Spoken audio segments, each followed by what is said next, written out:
Welcome everyone, स्वागत है आप सभी का एक बार फिर से मैट कैम्प क्लासेस में। तो आज इस वीडियो लेक्चर में हम लोग स्टार्ट करने जा रहे हैं अपना 10th lecture for chemical thermodynamics. तो अभी तक हमने इससे पहले बात करी जूल थॉमसन इफेक्ट्स की, कार्नोट इंजन के बारे में भी हमने बातें कर ली और जितना भी हमारा बेसिक थर्मोडायनेमिक्स थी वो हमने लगभग सारी की सारी खत्म कर ली है। अब जो हमारा पार्ट शुरू होने जा रहा है केमिकल थर्मोडायनेमिक्स का, वो है एंट्रोपी कॉन्सेप्ट का पार्ट कि एंट्रोपी क्या है। और ये सबसे ज्यादा बहुत ही ज्यादा इंपॉर्टेंट पार्ट है किसका, केमिकल थर्मोडायनेमिक्स का। चाहे नेट का एग्जामिनेशन हो या फिर गेट का एग्जामिनेशन हो, आईआईटी जैम का एग्जामिनेशन हो, ठीक है, इवन जो हमारे आईआईटी जेईई के एग्जामिनेशन होते हैं उनमें भी एंट्रोपी से रिलेटेड काफी ज्यादा क्वेश्चंस पूछे आते हैं। तो ये बहुत ही सिंपल सा कॉन्सेप्ट है कि कैसे इनके क्वेश्चंस करना तो बहुत आसान है कि आसानी से एक फॉर्मूले हैं 2-3, उन फॉर्मूलों को ध्यान में रखना है और कुछ कॉन्सेप्ट की बातें हैं कि कब हमारी एंट्रोपी जीरो होती है, कुछ स्पेशल केसेस होते हैं उनको हमें ध्यान में रखना है। और ये सारी चीजें हैं जो हमें एक बार अच्छे से पढ़नी है और उसके बाद हम उन्हें बड़ी ही आसानी से कर लेंगे। लेकिन सबसे बड़ी समस्या यह है कि एंट्रोपी को समझना बहुत ही ज्यादा जरूरी है कि एक्चुअली एंट्रोपी है क्या। तो बात करते हैं, शुरुआत करते हैं किससे कि व्हाट इज एंट्रोपी। तो हमारी हेडिंग सबसे पहले क्या पड़ेगी कि व्हाट इज एंट्रोपी, एंट्रोपी क्या है। तो एंट्रोपी के मोहब्बत मैं बहुत ही सिंपल सा आसान सा एक फॉर्मूला आपको दिखाता हूं जो कि आपने कहीं ना कहीं हर जगह पढ़ रखा होगा। क्या हमने पढ़ रखा है कि entropy delta S is equal to क्या होता है, डेल्टा क्यू अपॉन टी। और अगर तो आप बहुत ही आसानी से इसको डिफाइन कर सकते हो कि द चेंज इन हीट, कि देखो किसी भी सब्सटेंस को जब हम कोई हीट देते हैं, जब हम किसी भी सब्सटेंस को कोई हीट देते हैं, तो अगर मैं उस सब्सटेंस को वो हीट दे रहा हूं और जब तक उस सब्सटेंस का टेम्परेचर चेंज ना हो और मैं उसको हीट देता जा रहा हूं, तो जब तक उसका टेम्परेचर चेंज ना हो तब तक उसे दी गई उसकी heat divided by the temperature at which you are giving the heat to that system is equal to the change in entropy at that system. ये तो एक नॉर्मल से फॉर्मूले के रिलेटेड बात हुई क्या कि चेंज इन एंट्रोपी क्या होता है कि एंट्रोपी चेंज होता है कि जब हम किसी सब्सटेंस को हीट देते हैं तो उसका टेम्परेचर जब तक चेंज ना हो रहा, मान लीजिए क्या कि अब मैंने कोई सब्सटेंस लिया और उसको मैंने हीट देना शुरू करी और हीट देते देते उसको मैंने 5 किलो जूल कैलोरी मैंने उसको हीट दी और उसके बाद उसका टेम्परेचर 2 से 3 डिग्री हुआ, तो मतलब 2 डिग्री पर मैंने उसको 5 किलो जूल या 5 किलो कैलोरी जितनी भी एनर्जी मैंने उसको दी एज अ हीट, तो उस हीट को अगर मैं उस टेम्परेचर से डिवाइड कर देता हूं तो वो मेरी क्या कहलाती है, एंट्रोपी एट दैट सिस्टम। और इसका यूनिट क्या होगी, तो देखो हीट का ये तो एनर्जी है तो एनर्जी को जूल लिख सकता हूं, तो जूल पर केल्विन, तो इसकी यूनिट क्या होगी, जूल पर kelvin is the unit of entropy. ये थी मैथमेटिकल बातें कि एंट्रोपी क्या होती है। और अब बात करते हैं physical significance of entropy. Actually entropy क्या बताती है, किसी भी सिस्टम का डिसऑर्डरनेस, कि ऑर्डर ऑफ मतलब कि वो कितना ज्यादा डिसऑर्डर है। अगर किसी सिस्टम की एंट्रोपी ज्यादा है तो उसे हमें कॉमन आइडिया क्या मिलता है कि उस सिस्टम की एंट्रोपी बहुत ही ज्यादा है, उसमें डिसऑर्डरनेस बहुत ज्यादा है। तो दूसरा पॉइंट अपना हमारे सामने क्या आएगा कि entropy actually defines the disorderness of the system, कि एंट्रोपी क्या बताती है हमें कि सिस्टम कितना डिसऑर्डर है, एंट्रोपी बेसिकली डिसऑर्डरनेस। तो ये आप पॉइंट भी लिख सकते हो, डिसऑर्डरनेस ऑफ द सिस्टम, कि सिस्टम में कितनी डिसऑर्डरनेस है, ठीक है। अब इसके बाद एक हमारे सामने एक अगला सवाल आता है कि एंट्रोपी में ये हीट कैसे आई, चेंज इन हीट का मतलब हीट को ही क्यों उसके फॉर्मूले में लाया गया और फिर बाद में हमने उसे टेम्परेचर से क्यों डिवाइड किया, मतलब एक तरीके से फॉर्मूले को समझना कि आखिरकार वो फॉर्मूला क्या है। तो शुरुआत करते हैं बिल्कुल बेसिक, बहुत पहले जाते हैं जब हमने पढ़ा था क्या, जब हमने पढ़ा था वर्क एंड हीट।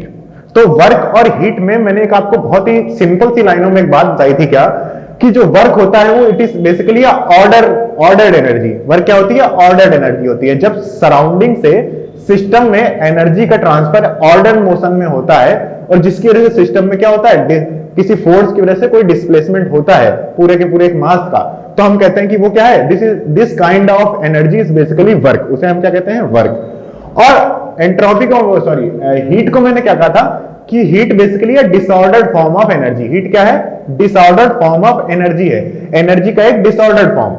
और एंट्रोपी को क्या मैंने बोला, ये डिसऑर्डरनेस है। तो जब दोनों चीजें डिसऑर्डरनेस से रिलेटेड है, इसीलिए आपके एंट्रोपी में हीट को हम क्या करते हैं, यूज करते हैं, ना कि वर्क को, क्योंकि वो भी तो एक तरीके का एनर्जी है, एनर्जी का एक फॉर्म है।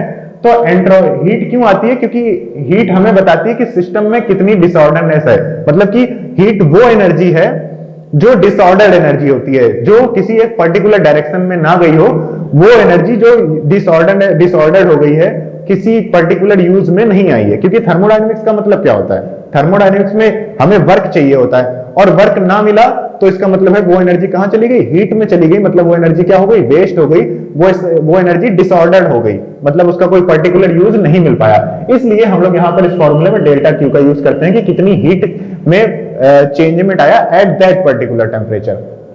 अब पहले क्या हुआ कि जब शुरुआत में कॉन्सेप्ट आया एंट्रोपी का, तो एंट्रोपी और हीट में कहीं ना कहीं रिलेशन आया, जैसे कि मैंने अभी आपको बताया क्या रिलेशन है।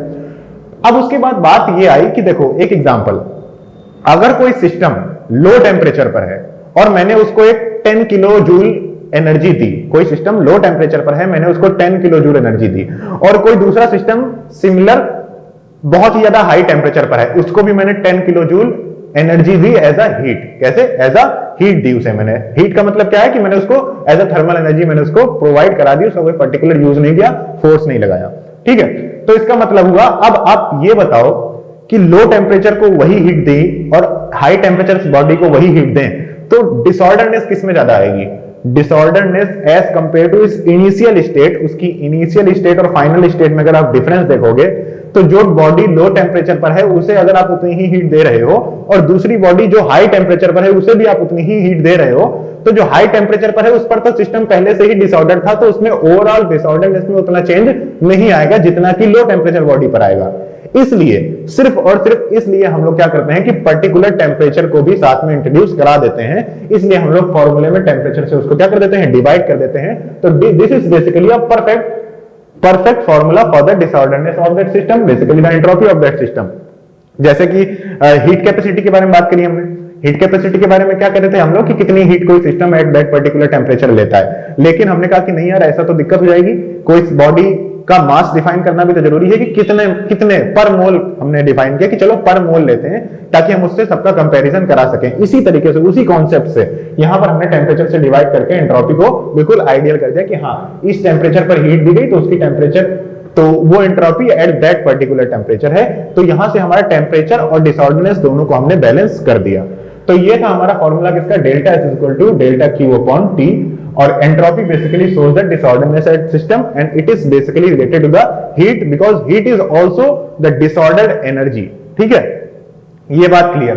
तो ये बात थी एक बहुत ही सिंपल सा लॉजिक एंट्रोपी के बारे में। अब चलिए बात करते हैं कुछ आगे साइंटिफिक बारे में कि आखिरकार एंट्रोपी का स्टैटिस्टिकल मैकेनिक्स में क्या मतलब है। ये तो था हमारी जो हमारी नॉर्मल मैकेनिक्स होती है। स्टैटिस्टिकल मैकेनिक्स में एंट्रोपी को निकालना, देखो एंट्रोपी में बेसिकली क्या कॉन्सेप्ट है कि एंट्रोपी हम लोगों ने यहां पे चेंज इन एंट्रोपी निकाली, लेकिन एंट्रोपी का एग्जैक्ट कैलकुलेशन भी किया जा सकता है। ठीक है, देखो क्या था सीन कि जैसे मैंने आपसे कहा कि जो चेंज इन इंटरनल एनर्जी होती है, जो इंटरनल एनर्जी होती है किसी सिस्टम की, हम वो कभी नहीं निकाल सकते हैं। ठीक है ना, क्योंकि बहुत सारे पार्टिकल्स हैं अंदर, हर पार्टिकल की काइनेटिक एनर्जी, रिलेटिव एनर्जी, हर चीज नहीं निकाली जा सकती है। तो हम क्या करते हैं, चेंज इन इंटरनल एनर्जी निकालते हैं। हम क्या करते हैं, चेंज इन एंथैल्पी निकालते हैं। लेकिन एंट्रोपी को हम लोग उसकी एग्जैक्ट वैल्यू स्टैटिस्टिकल मैकेनिक्स से निकाल सकते हैं, जिसका फॉर्मूला होता है क्या, एंट्रोपी, आइसोलेट एंट्रोपी। जो सिस्टम की पर्टिकुलर किसी भी सिस्टम की एंट्रोपी निकाली जा सकती है वो क्या होती है, S is equal to KLN W। बहुत ही वेल नोन जनरल सा formula to calculate the entropy of any system. It is came from statistical mechanics. अब देखो, अब यहां से हमें समझ में आएगा कि बेसिकली एंट्रोपी अब एक्चुअली होती क्या है। एक फिजिकल आइडिया हमें मिला, अब हमें एक इंटरनल आइडिया मिलेगा साइंस का। तो बेसिकली यहां पर जो हमारी W है, it is basically energy density. ये क्या है, एनर्जी डेंसिटी है, और ये हमारा बोल्ट्जमैन कांस्टेंट है, और ये हमारा एंट्रोपी का फॉर्मूला है। ये बेसिकली W क्या है, W एक तरीके से जो हमारा, देखो एंट्रोपी किसी सिस्टम का होता है, एंट्रोपी का मतलब होता है जब हमने किसी सिस्टम को हीट दी तो वो अपनी हीट को कितनी different type of energy states में बांट सकता है, कितनी एनर्जी ऑफ स्टेट्स में उसको डिस्पर्स कर सकता है, कितनी एनर्जी स्टेट्स का एक्सेस है उसके पास, जहां तक वो अपनी एनर्जी को डिसऑर्डर फॉर्म में एक्सेस। डिसऑर्डरनेस का मतलब होता है कि उसने अपनी एनर्जी को डिफरेंट स्टेट्स में बांट दिया, हीट एनर्जी में उसको बांट दिया। तो ये क्या है बेसिकली, यहां पर W क्या है, एनर्जी डेंसिटी। क्या है, एनर्जी डेंसिटी। और एनर्जी डेंसिटी कौन सी एनर्जी डेंसिटी, वो एनर्जी डेंसिटी जिस पर उस सिस्टम का at that particular temperature access हो, एक्सेस का मतलब है जहां तक वो अपनी एनर्जी को वहां फैला सकता है, उन एनर्जी स्टेट्स में वो अपनी एनर्जी को फैला सकता है, ऐसा डिसऑर्डर्ड एनर्जी, ठीक है ना। मतलब अगर ट्रांजिशनल मोशन नहीं कर रहा है तो वो वाइब्रेशनल मोशन करे, वाइब्रेशनल एनर्जी स्टेट्स में अपनी एनर्जी को क्या कर दे, डिस्पर्स कर दे, डिसऑर्डर्ड कर दे, उसका कोई पर्टिकुलर यूज ना हो। जो एक्चुअल फॉर्मूला होता है एंट्रोपी का, ये तो आपने लगभग हर जगह पढ़ा ही होगा, लेकिन आइए चलिए इसके आगे भी कुछ अच्छी बातें करते हैं। क्या जो एक्चुअल फॉर्मूला होता है एंट्रोपी का होता है F equal to K ln W, that is basically a function of internal energy multiplied by delta E. तो भाई ये क्या लिख दिया सर आपने, चलिए इसकी बात भी मैं आपको क्लियर करता हूं कि आखिरकार ये है क्या। देखो भाई समझना बेटा जी बिल्कुल क्लियर से और शांति से। ये तो है आपकी energy density, that is a function of internal energy, मतलब कि जो इंटरनल एनर्जी होगी सिस्टम की उसी के आधार पर तो उसकी एनर्जी डेंसिटीज होंगी।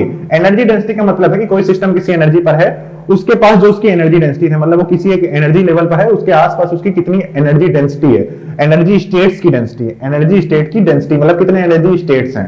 डेंसिटी का मतलब समझ गया ना, number of moles per volume, उसी तरीके से नंबर ऑफ एनर्जी स्टेट पर वॉल्यूम, समझे, मतलब कि वो एक एरिया है कि उस एरिया के अंदर कितनी एनर्जी स्टेट्स हैं, उसको हम कहते हैं एनर्जी डेंसिटी। तो वो ये डब्ल्यू है।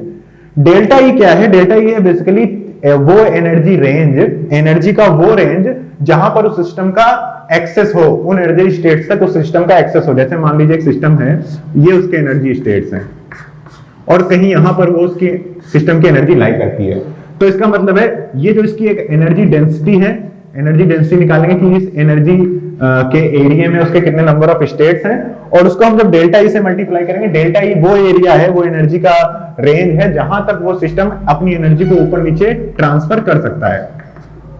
एनर्जी में ट्रांसफर ही तो होता है एंट्रोपी में, यही तो समझना है हमें क्या कि यहाँ पर जो एंट्रोपी होती है वहां पर हम लोग हीट एनर्जी को system different kind of energy states में क्या कर देता है, डिस्पर्स कर देता है। तो ये डेल्टा ई क्या है, एक्चुअली वो स्टेट है।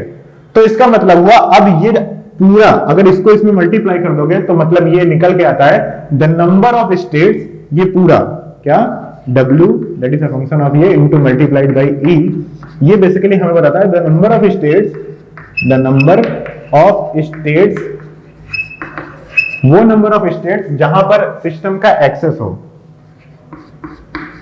जहां पर सिस्टम का एक्सेस हो, मतलब कि उन स्टेट्स तक सिस्टम क्या नाम है अपने एक्सेस कर सकता है, एनर्जी को ट्रांसफर कर सकता है। तो जब हम लोग इसका लॉग लेते हैं और उसको मल्टीप्लाई करते हैं किससे, बोल्ट्जमैन कांस्टेंट से, तो वहां से हमें क्या पता चलती है, क्या एग्जैक्ट वैल्यू ऑफ एंट्रोपी। ये बात क्लियर है, थोड़ा सा समझ में आया तब भी ठीक है, नहीं आया तब भी ठीक है। बस कुल मिला के बात ये है कि यहां पर जो एनर्जी स्टेट्स में जितनी एनर्जी स्टेट्स उसके रेंज में है, जहां तक वो सिस्टम उसे एक्सेस कर सकता है, वहां तक उसका अगर लॉग ले लिया जाए तो वो बेसिकली स्टैटिस्टिकल मैकेनिक्स में क्या कहलाती है, एंट्रोपी एट दैट सिस्टम। मतलब एंट्रोपी जो है वो डिसऑर्डरनेस है, और डिसऑर्डरनेस का मतलब ये होता है कि सिस्टम अपनी एनर्जी को different type of energy states में क्या करे, डिस्पर्स कर दे, जिसका कोई पर्टिकुलर यूज ना हो, लाइक द हीट। ठीक है, तो ये हो गई हमारी क्या कॉन्सेप्ट ऑफ एंट्रोपी, कि एंट्रोपी क्या होती है और किस तरीके से हम एंट्रोपी को समझ सकते हैं अपनी डेली लाइफ में। डेली लाइफ में समझना तो बहुत ही आसान है। अगर कोई सिस्टम बहुत ज्यादा डिसऑर्डर्ड है मतलब उसकी एंट्रोपी ज्यादा है, और अगर कोई सिस्टम ऑर्डर्ड है तो उसका मतलब है कि वो क्या है, उसकी एंट्रोपी कम है। ऑर्डर्ड सिस्टम की एंट्रोपी कम, डिसऑर्डर्ड की ज्यादा।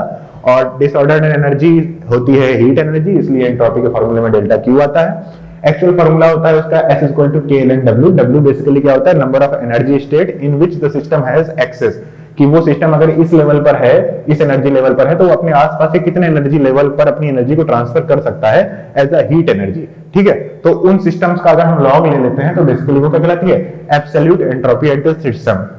और अब हम बात ये करते हैं चलिए कि एंट्रोपी आखिरकार कैलकुलेट करी कैसे जा सकती है डायरेक्ट। जैसे कि कहोगे सर आपने कहा एंट्रोपी नहीं कर सकते हैं, मैंने माना, अब आप कह रहे हो कि एंट्रोपी कर सकते हैं, तो बताइए क्यों। तो यहां पर आइए एक नस्ट हीट थ्योरम, अब हम क्या पढ़ेंगे, नस्ट हीट थ्योरम। साथ में ही पढ़ लेते हैं, अलग से भी पढ़ लेते हैं कुछ लोग, लेकिन हम इसमें साथ में जोड़ेंगे क्योंकि उसके रिलेटिव है। तो वो क्या है, नस्ट हीट थ्योरम। और नस्ट हीट थ्योरम से पहले बात करते हैं थर्ड लॉ ऑफ थर्मोडायनेमिक्स का। वो actually third law of thermodynamics का पार्ट ही है नस्ट हीट थ्योरम, ठीक है ना। Third law of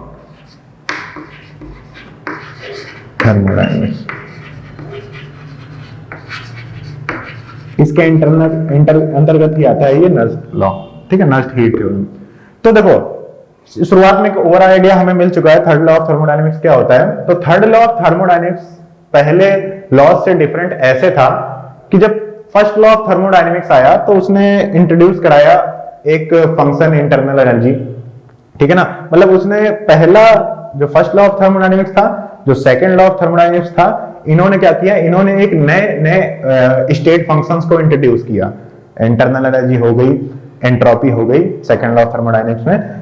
third law ने किसी नए स्टेट फंक्शन को इंट्रोड्यूस नहीं कराया। उसने क्या किया, उसने एंट्रोपी के जो हमारा एंट्रोपी है उसको बेसिकली उसकी न्यूमेरिकल वैल्यू को हमसे इंट्रोड्यूस कराया कि उसकी वैल्यू हम कैसे कैलकुलेट कर सकते हैं, वो इसने इंट्रोड्यूस कराया।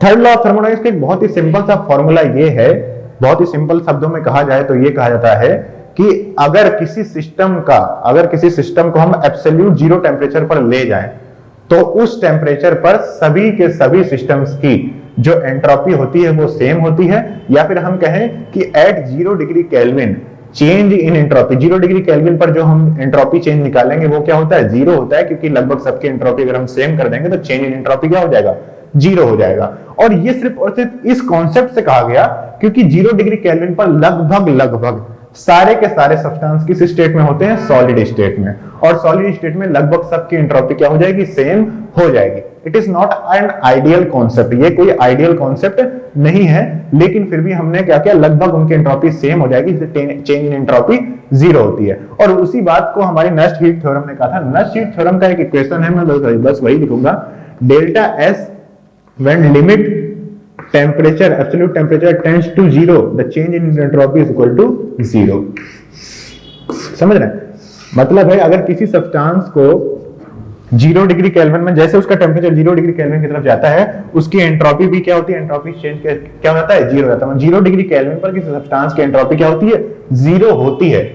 अब जीरो होती है इसका मतलब है जीरो नहीं होती, जीरो हमने माना है, इट इज एन एब्सोल्यूट, कि हमने अपने मन से उस एंट्रोपी को, क्योंकि वहां पर जाके सबकी एंट्रोपी कांस्टेंट हो जाती है और वो एंट्रोपी बिल्कुल नेग्लेक्सिबल होती है। क्यों नेग्लेक्सिबल होती है, जैसे कि मैंने अभी आपको ये फॉर्मूला इसीलिए बताया क्योंकि entropy is basically the number of state जहां पर सिस्टम एक्सेस कर सकता है। और जब हम सिस्टम को इतने लो टेम्परेचर पर, 0 डिग्री केल्विन टेम्परेचर पर ले जाते हैं, लाइक -273 डिग्री सेल्सियस टेम्परेचर पर हम ले जाते हैं, तो वो सिस्टम की एनर्जी इतनी ज्यादा कम हो जाती है कि फिर उस सिस्टम का उस एनर्जी लेवल पर different type of energy state की तरफ एक्सेस खत्म हो जाता है, क्योंकि उसकी एनर्जी इतनी कम हो चुकी है।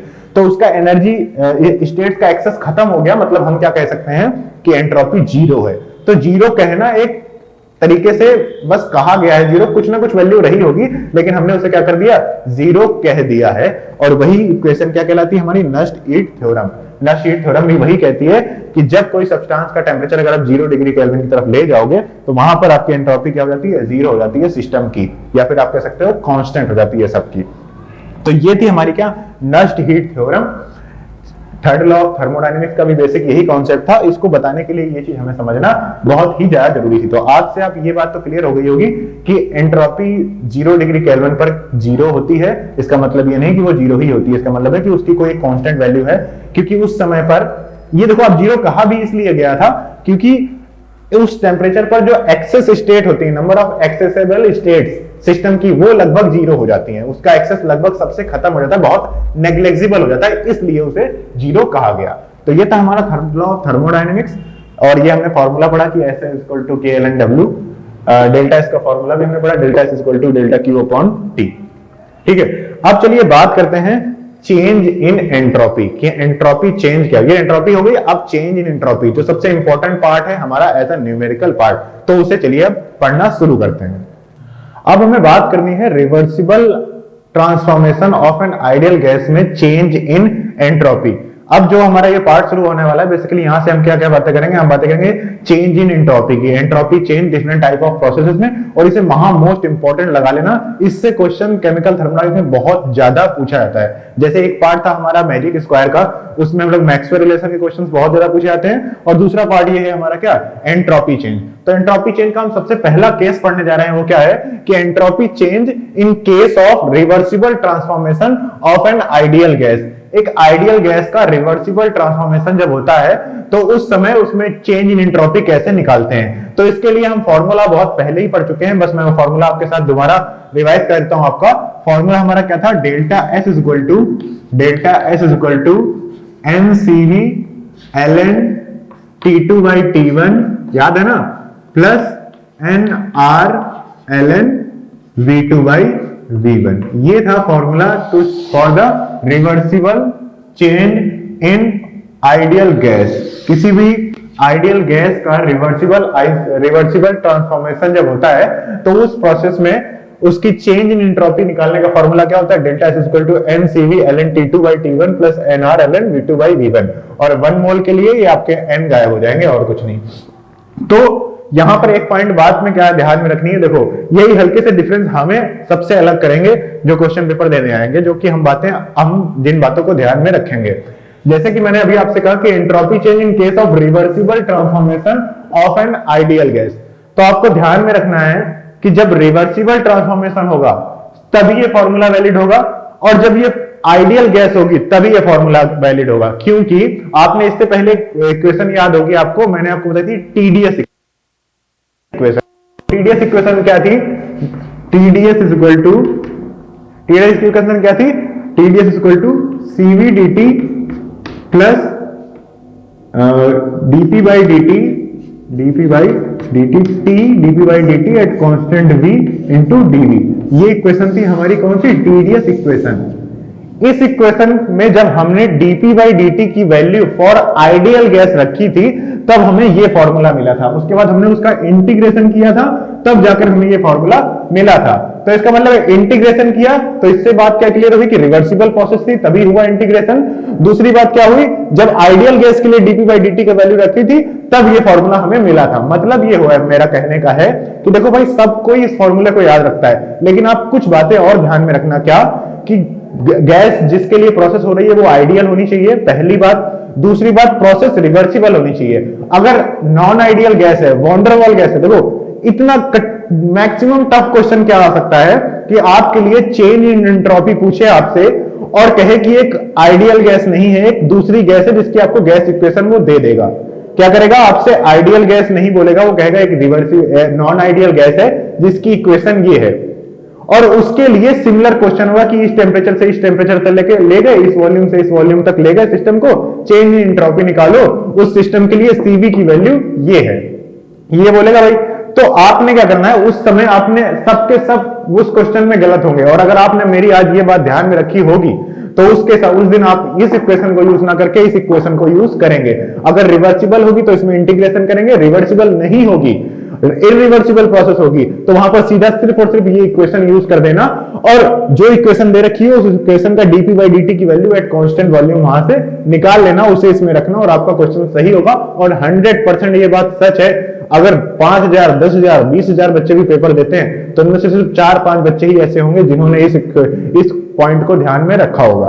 तो ये पॉइंट बिल्कुल हमेशा दिमाग में रखना। ये फॉर्मूला किसके लिए होता है, reversible transformation of an ideal gas, क्योंकि यहां पर जब इस इक्वेशन में मैंने रिवर्सिबिलिटी और आइडियल गैस को अप्लाई किया था तब हम मुझे ये फॉर्मूला मिला था। ठीक है, ऑल क्लियर।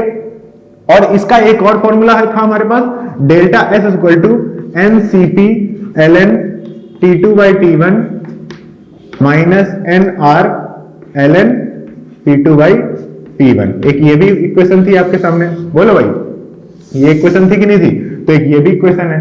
अब एक अगली बात, और इसको मैंने प्रीवियस ईयर कई क्वेश्चन मैंने करे हुए हैं और इनको जनरलाइज करके एक बात मैं आपको बताने जा रहा हूं कि देखो जब आपसे क्वेश्चन पूछा गया, ठीक है, कोई भी change in entropy reversible transformation of an ideal gas, transformation मतलब एक्सपेंशन कंप्रेशन, उससे हमें मतलब नहीं है, ठीक है।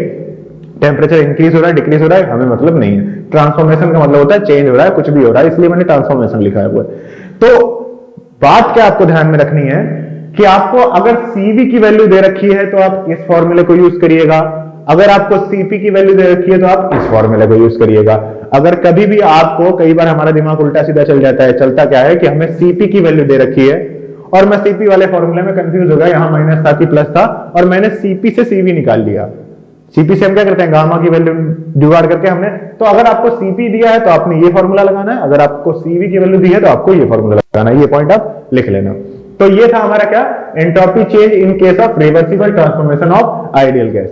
अब इसमें कुछ बातें आपको ध्यान रखनी है इस फॉर्मूले को अप्लाई करते समय, कुछ पॉइंट्स है ध्यान में रखना, जब ये पॉइंट्स होंगे तभी इस फॉर्मूले को अप्लाई करिएगा। एक तो ये बहुत ही इंपॉर्टेंट पॉइंट था, दूसरे सिंपल से पॉइंट है, पहला पॉइंट क्या है कि सेम फेज में ट्रांसफॉर्मेशन हो रहा हो तभी ये फॉर्मूला अप्लाई होगा। मतलब अगर पानी को 10 डिग्री सेल्सियस से 20 डिग्री सेल्सियस पर ले गए हैं तभी ये फॉर्मूला अप्लाई होगा। अगर पानी को बर्फ बनाकर उसका टेम्परेचर नीचे कर दिया है तो मतलब फेज चेंज हो गया तो ये फॉर्मूला अप्लाई नहीं होगा। दूसरी बात,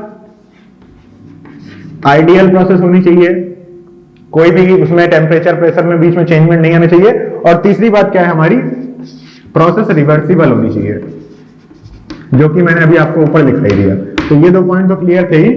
अब फेस को ध्यान में रखना, फेज का मतलब अगर गैस को 10 डिग्री सेल्सियस से 20 डिग्री सेल्सियस पर ले गए हैं, उसमें इतना हीट दी गई या उसका वॉल्यूम इतने से इतना हो गया, इस टेम्परेचर पर प्रोसेस कराई गई थी, तो आप चेंज इन एंट्रोपी निकालो। तो ये सीधा सीधा फॉर्मूला लगा दो, क्योंकि फेज सेम था, गैस से गैस ही रही। अब गैस को लिक्विफाई करके लिक्विड कर दिया है, पानी को सॉलिड में कन्वर्ट कर दिया है, तो उस समय ये प्रोसेस अप्लाई नहीं होगी। तो उनके लिए क्या करेंगे, ये पहली बात, इस टाइप का पहला केस था। अब हमें सेकंड केस पढ़ना है। सेकंड केस पढ़ेंगे, यही बात पूरा चेंज होगा क्या, reversible transformation of, reversible phase transformation, phase transformation. जब रिवर्सिबल फेज ट्रांसफॉर्मेशन हो रहा हो उस केस में चेंज इन एंट्रोपी कैसे निकालते हैं, चेंज इन एंट्रोपी। तो भाई ध्यान क्या रखना है कि जब फेज ट्रांसफॉर्मेशन हो रहा होता है तो सबसे पहला केस लेते हैं मेल्टिंग का। किसका, मेल्टिंग का। फेज ट्रांसफॉर्मेशन का मतलब समझ गए ना, मतलब जहां पर सिस्टम का फेज चेंज हो रहा हो, सॉलिड से लिक्विड में चेंज हो रहा हो, लिक्विड से गैस में चेंज हो रहा हो, या फिर सॉलिड से गैस में चेंज हो रहा हो। तो इन केसेस में हम कैसे निकालेंगे चेंज इन एंट्रोपी। तो इन केसेस में सिंपल सा फॉर्मूला लगता है जो अभी तक हम पढ़ा है हमने, डेल्टा एस इक्वल टू क्या, डेल्टा क्यू अपॉन टी। और इन केस ऑफ मेल्टिंग आपको चेंज इन एंथैल्पी दे रखी होगी, चेंज इन एंथैल्पी दे रखी होगी, तो वही चेंज इन एंथैल्पी आपको लगानी है। तो मेल्टिंग के केस में आपको जो ये डेल्टा एच की वैल्यू दे रखी होगी, तो delta H melting, melting upon temperature. मतलब कि आपसे कहेगा, क्या कहेगा वो, कि किसी जैसे आइस है कोई, ठीक है, और आइस को मेल्ट कर रहे हैं, ठीक है, और आइस को मेल्ट कर रहे हैं किसी टेम्परेचर पर या इतने डिग्री, ये टी किस में होता है, केल्विन में होता है, ठीक है, डिग्री सेल्सियस में नहीं। तो आपको टेम्परेचर की वैल्यू दे देगा और कह देगा कि इतने मोल आइस को बर्फ में कन्वर्ट किया गया, तो आपको पर मोल डेल्टा एच की वैल्यू दे देगा। तो पर मोल में उसको मल्टीप्लाई करना और जो सा टेम्परेचर दे रखा हो उस टेम्परेचर से डिवाइड कर देना, तो वहां से आपका फॉर्मूला निकल आएगा। बोलो भाई, इतनी बात क्लियर है, कोई दिक्कत नहीं है। चलो अगला केस क्या है, अगला केस है वेपोराइजेशन। वेपोराइजेशन, वेपोराइजेशन का मतलब क्या, जहां पर लिक्विड को गैस में कन्वर्ट किया जा रहा हो या फिर गैस को लिक्विड में कन्वर्ट किया जा रहा हो, एक ही बात है, फेज ट्रांसफॉर्मेशन है। तो उसमें अगर आपको डेल्टा एच की वैल्यू निकालनी होगी तो यहां पर क्या होगा formula, delta H vaporisation, delta H vaporisation की जो वैल्यू दे रखी हो अपॉन द टेम्परेचर, जिस टेम्परेचर पर वो वेपोराइजेशन हो रहा हो, तो बस उसको डिवाइड कर देना, केल्विन में रखना, ये बात ध्यान में रखना। डेल्टा एच वेपोराइजेशन पर मोल दे रखा होगा, जितने मोल वो कहेगा, और आपसे कई बार हो सकता है वो मोल ना कहे, ग्राम में कहेगा, तो ग्राम को आप क्या करोगे, मोल में कन्वर्ट करोगे, जो भी गैस होगी उसका एटॉमिक वेट से आप उसको मल्टीप्लाई कर देना, ओ सॉरी डिवाइड कर देना, उसके मोल्स निकाल लेना और मोल से टेम्परेचर को डिवाइड करके मतलब मोल्स पर मोल निकाल लेना, उसके कितने मोल है, मोल को डेल्टा एच में मल्टीप्लाई कर देना, टी से डिवाइड कर देना, आपका डेल्टा एस भी उस प्रोसेस के लिए निकल आएगा। अब तीसरा प्रोसेस क्या हो सकता है, सब्लिमेशन। सब्लिमेशन, तो भाई सब्लिमेशन में क्या ध्यान में रखना है, सब्लिमेशन में क्या होगा भाई, सिंपल सा यही फॉर्मूला होगा, delta H equal to delta H sublimation upon temperature. मतलब क्या है कि जो ये फेज ट्रांसफॉर्मेशन होते हैं वो भी कौन से, रिवर्सिबल फेज ट्रांसफॉर्मेशन, उन केस में आपको सीधा सीधा डेल्टा एच की वैल्यू दे रखी होगी पर मोल में, आपको अमाउंट दे रखा होगा, उसको आप मोल में कन्वर्ट करिएगा और मोल में कन्वर्ट करने के बाद उसे ये डेल्टा एच अपॉन टी निकालोगे तो पर मोल निकलेगा, उसे जितने मोल आपका अमाउंट हो सब्सटेंस का उससे मल्टीप्लाई कर दोगे तो आपकी एंट्रोपी निकल आएगी। तो ये था फेज ट्रांसफॉर्मेशन के लिए। ये था सेम फेस के लिए फॉर्मूला, समझ गए? ये दोनों में थोड़ा थोड़ा अंतर है, दोनों चीजें क्लियर है। अब हम लोग बात करते हैं इररिवर्सिबल फेस ट्रांसफॉर्मेशन की। इररिवर्सिबल फेस ट्रांसफॉर्मेशन में किस तरीके से हम निकालेंगे चेंज इन एंट्रोपी। तो हेडिंग क्या पड़ेगी? Change in entropy in irreversible face transformation. Heading डालिए, क्या डालेंगे heading? Change in entropy in irreversible face transformation. Change in entropy in irreversible face transformation. तो भाई इसके लिए सबसे पहली बात तो आपको ये क्लियर होनी चाहिए, क्या क्लियर होनी चाहिए आपको? कि पहले तो आप ये समझो कि इररिवर्सिबल फेस ट्रांसफॉर्मेशन होता क्या है। फेस ट्रांसफॉर्मेशन समझते हो कि आपने क्या नाम है 100 डिग्री सेल्सियस पर वाटर को गर्म करके उसे रिवर्सिबली कन्वर्ट कर दिया किसमें? वेपर में, ठीक है। इररिवर्सिबल फेस ट्रांसफॉर्मेशन का मतलब है कि मैंने आपसे कहा कि मेरे पास 10 डिग्री सेल्सियस पर वाटर अवेलेबल है, ठीक है, एक 1 एटीएम पर, 1 एटीएम एटमॉस्फेरिक टेम्परेचर पर 5 लीटर, ठीक है। ऐसे ही सवाल आते हैं गेट में, नेट में, हर जगह, आईआईटी जैम में भी, ठीक है। 10 डिग्री सेल्सियस वाटर को 1 एटीएम पर 5 लीटर था, इसको हमने कन्वर्ट कर दिया किसमें? -10 डिग्री सेल्सियस आइस में मैंने इसको कन्वर्ट कर दिया, और टेम्परेचर वही प्रेस 1 एटीएम आपका क्या है? प्रेशर है, और वही 5 लीटर की जगह 5 लीटर वॉल्यूम गैस का है। तो अब इस प्रोसेस को आप कहोगे ये एक इररिवर्सिबल प्रोसेस है। यहां पर रिवर्सिबल तो किया नहीं गया होगा हर चीज कि आप अब तब इसको आप कैसे करोगे? ये आपके लिए ओवरऑल एक इररिवर्सिबल प्रोसेस है। तो इसका आपको फेस ट्रांसफॉर्मेशन के लिए इसके चेंज इन एंट्रोपी पूछेगा आपसे कि बताइए चेंज इन एंट्रोपी की वैल्यू क्या होगी। तो इसके लिए इसको आपको ब्रेक करना पड़ेगा रिवर्सिबल प्रोसेसेस में। पहले क्या किया गया होगा? 10 डिग्री सेल्सियस वाटर को 0 डिग्री सेल्सियस वाटर में कन्वर्ट किया गया होगा, बोलो भाई, ठीक है ना। उसके बाद क्या किया होगा? 0 डिग्री सेल्सियस वाटर को 0 डिग्री सेल्सियस आइस में कन्वर्ट किया गया होगा, ठीक है भाई।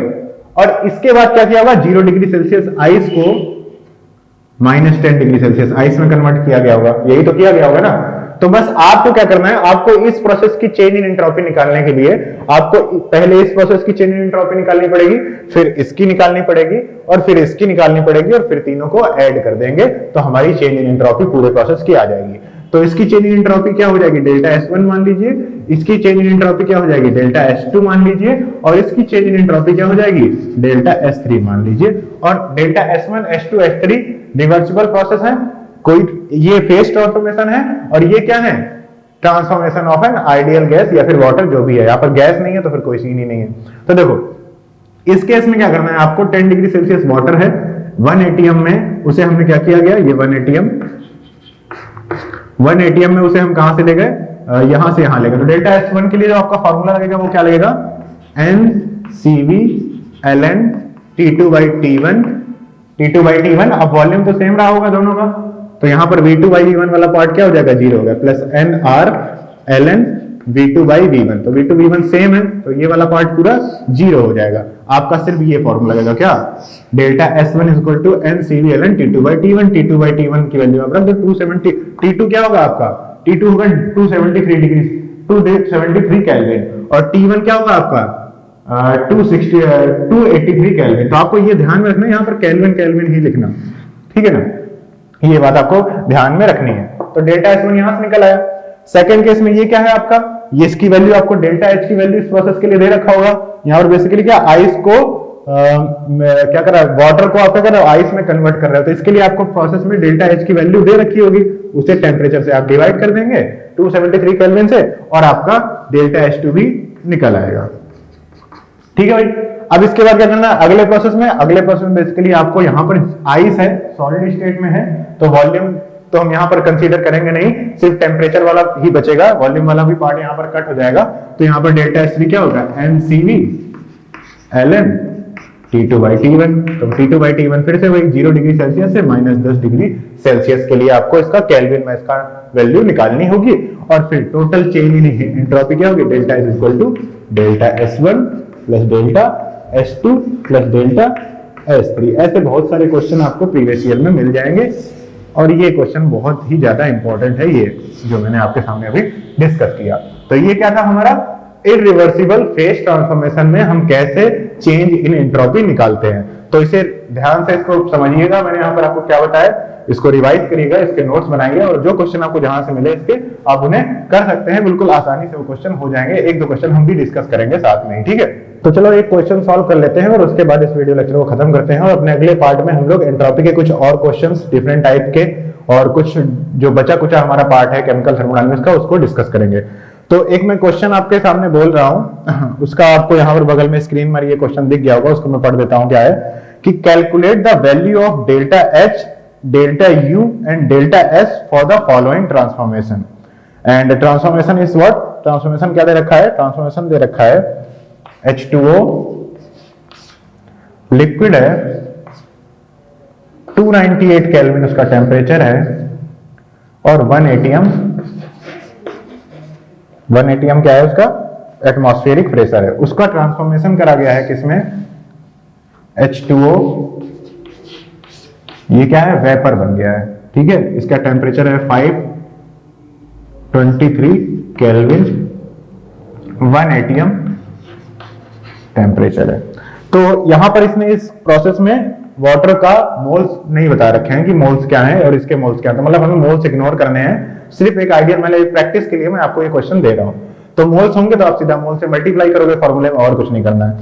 और साथ में आपको ये जो वैल्यूज दे रखी हैं ये भी लिख देता हूं। वैल्यू क्या दे रखी है, Cp for liquid, Cp for liquid is 76 joule पर केल्विन पर मोल, ठीक है भाई। Cp ऑफ वेपर क्या दे रखा है, वेपर की Cp 36 जूल पर केल्विन पर मोल और delta H of vaporisation, vaporisation कितना दे रखा है 41 किलो जूल पर मोल, ठीक है भाई। तो अब आपको क्या करना है, इसके लिए चेंज इन एंट्रोपी निकालनी है, उसके बाद चेंज इन वेपोराइजेशन एंथैल्पी निकालनी है और उसके बाद चेंज इन इंटरनल एनर्जी भी निकालनी है। तो चलिए उनको कर लेते हैं। चलो तो ये क्या है, ये अभी जैसे मैंने आपको बताया इरिवर्सिबल फेज ट्रांसफॉर्मेशन है, क्योंकि यहां पर आपका लिक्विड से वेपर कर दिया गया है, डायरेक्टली टेम्परेचर भी चेंज हो गया है, एटमॉस्फेरिक प्रेशर सेम दे रखा है। तो आपको पहले समझना पड़ेगा कि ये प्रोसेस यहां से यहां तक कैसे गई होगी। तो पहले तो इसको 298 केल्विन कितना होता है, 298 केल्विन मतलब है आपका 25 डिग्री सेल्सियस। कितना है ये 25 डिग्री सेल्सियस है।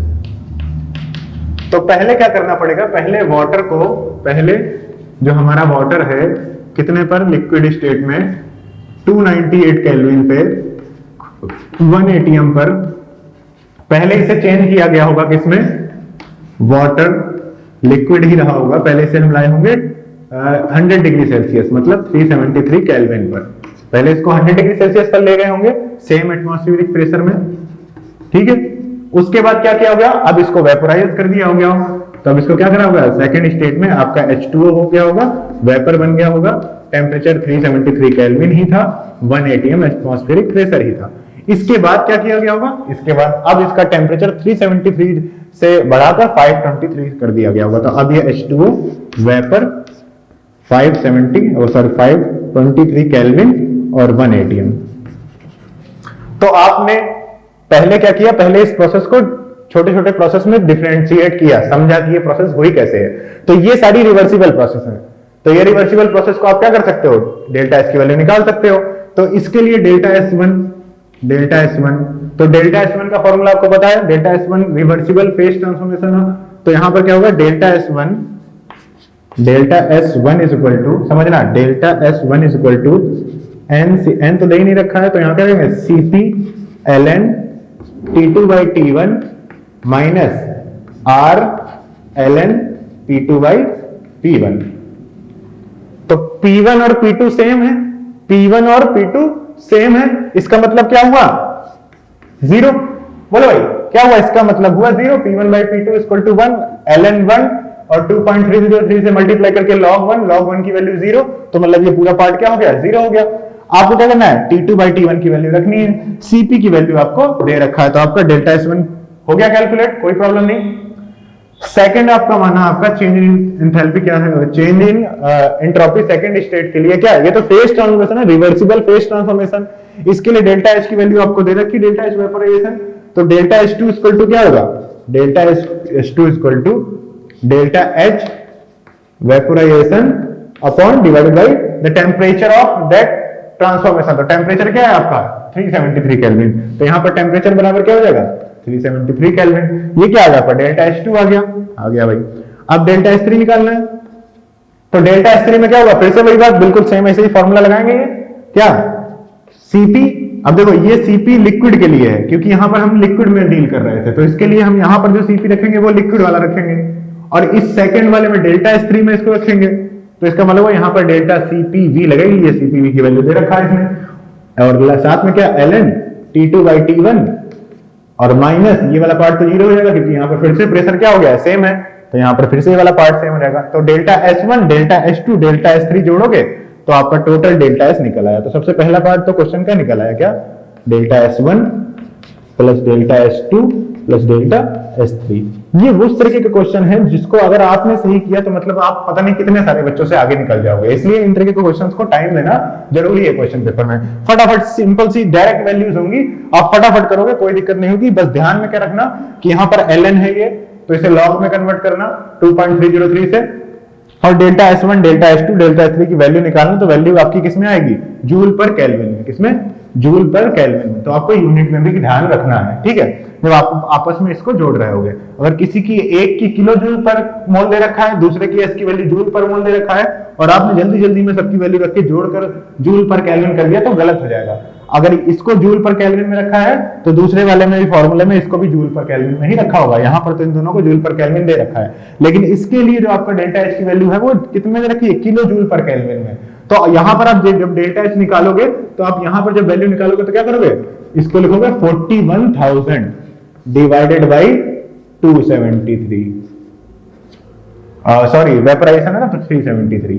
तो समझे, ये बात ध्यान में रखनी। अब ये बात आप ध्यान में नहीं रखोगे, इसको किलो जूल में रख के इसका डेल्टा H2 लिख दोगे तो ये किलो जूल में निकलेगा, ये जूल में निकलेगा, और जोड़ दोगे गलत हो जाएगा। तो इसलिए इसको किलो जूल में, पहले इसको भी जूल में कन्वर्ट करोगे, तो यहां से जो वैल्यू निकलेगी उसे यहां रखोगे, इन दोनों से जो वैल्यू निकलेगी डेल्टा S1 और डेल्टा S3, तो वो किसमें होगी, वो तो जूल पर केल्विन में होगी ही होगी। तो ये बस छोटी छोटी सी बातें हैं, जब तक ये क्वेश्चन करोगे नहीं आपको समझ में आएंगे नहीं, और डायरेक्ट पढ़ने से तो होता नहीं कुछ, प्रैक्टिस तो करनी पड़ती है। तो डेल्टा S निकल आया, अब क्या करना है, अब सबके लिए डेल्टा S, डेल्टा H और डेल्टा U भी निकालना है। तो डेल्टा H1, तो पहले प्रोसेस के लिए डेल्टा H1 की वैल्यू आपसे निकालनी है। तो अगर आपको पता है कि reversible transformation of any substance या एनी मटेरियल आपको निकालना, तो वो क्या होता है, डेल्टा H इसका फॉर्मूला पता है आपको, NCPDT होती है, बोलो भाई NCPDT होता है कि नहीं होता है फॉर्मूला। तो भाई Cp की वैल्यू दे रखी है पहले प्रोसेस के लिए, तो पहले प्रोसेस के लिए यहां पर Cp की वैल्यू रख दोगे और चेंज इन टेम्परेचर लिख दोगे। तो चेंज इन टेम्परेचर मोल्स से यहां पर हमें डील करना नहीं है, तो मोल्स हटा दो, तो CpDT निकालना है, तो Cp की वैल्यू यहां से रखोगे 76 जूल पर केल्विन पर मोल, ठीक है, और इनटू चेंज इन टेम्परेचर कितना है 373 से 293, तो यहां पर 373 माइनस 298 कर देना और मल्टीप्लाई करके आपको ये पहला डेल्टा H1 निकल जाएगा।